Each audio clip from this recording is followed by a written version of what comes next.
You're watching Focus on South Florida. Welcome back. Did you know that police departments across the country and even the CIA sometimes turn to psychics to help them solve cases? Victims' families looking for answers also turn to mediums for closure. Fiona Johansson is an author as well as a licensed psychologist and hypnotist. She's also claims to have psychic abilities that have saved lives, and she's perhaps best known for working with people to help find missing people when more conventional means come up short.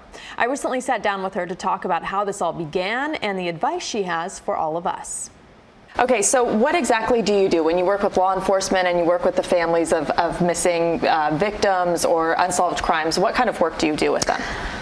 Helping them to find some relief, some closure for family members, and also law enforcement to put all the puzzles together to find the real answer for the families. How did this all come about? I mean, how did you discover this was actually something you were going to pursue, or that you had some sort of intuition to help people with this kind of work? I was 7.5 when I found about my abilities. Then I started kind of like to feel something is not correct with me or right with me, because I can feel, sense, and connect with people before even I meet them, before even being in the place that they are, and I can even predict things 2 weeks before things happened. So basically, to me as a child, was not really the cool experience, but then after that, after the age of 17, 18, and 19, I thought that's a fantastic thing, because now I can feel and sense anything and everything in my way and my family's way to help. I moved from my country to Stockholm, Sweden when I was a teenager, when I was around the age of 16.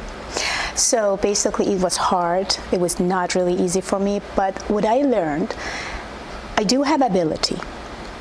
I am here for some very important purpose.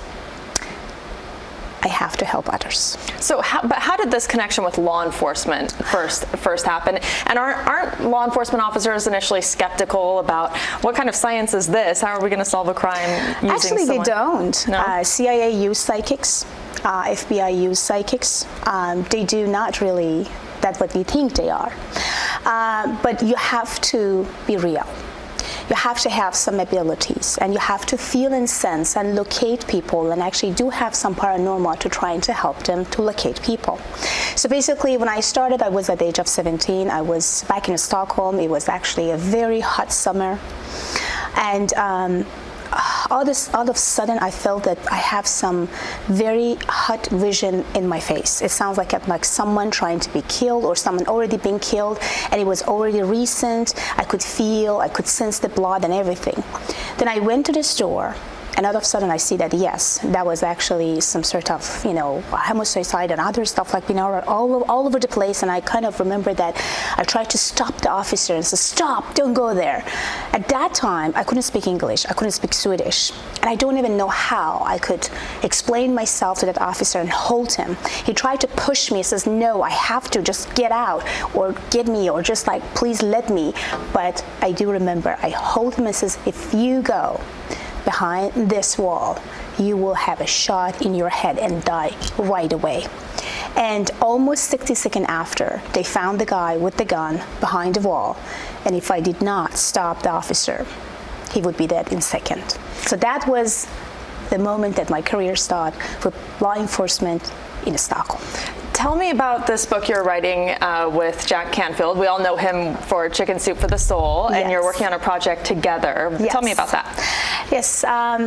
The name of the book is Success Strategy. So it's all about success, how to hijack your subconscious mind, how to succeed, and what you can do to achieve better. So basically, when Jack chose me, I was shocked. I was like, wow, it's so fantastic, and I would love to be part of it. I already have a book. I already wrote a book before Jack asked me. It was back 2016, and the name was Recoding Your Brain for the Better Life. You're also a hypnotist, and Yes. you have degrees in psychology. I want to point that out too. Yes, thank you so much. Yes. But what was a very strong, powerful vision that come to me at that moment when Jack asked me about it, I feel like I knew it, that I will do something with Jack. And I could see 2 months before that I'm sitting in the same room that the last time me and Jack had a conversation with, and he asked, I would love to co-authoring together with you. I can't forget about that moment. I do remember I had tears in my eyes. And I was like, absolutely, I will do my best. So we have to wrap up quickly, but what are a few tips that anyone can take with them in terms of keeping that negativity that might be around them outside of their Believe in yourself. Be positive. Never live in your past. Past is past. Never live in the future, because future is future. Be in a moment. By being in the moment, you're always happy and connected to yourself. Negative thoughts, negative energies is all in our thought. The way that we are thinking, feeling, and connecting. You can easily remove and reduce them by just change your thought. You can easily hijack your subconscious. Be yourself, hijack your subconscious, be in a moment, let go of your past, and forget about the future. Okay, thank you so much for joining us. You're very welcome. Johansson, who also goes by the Persian Medium, also works on books, as you heard, guided meditations, and art.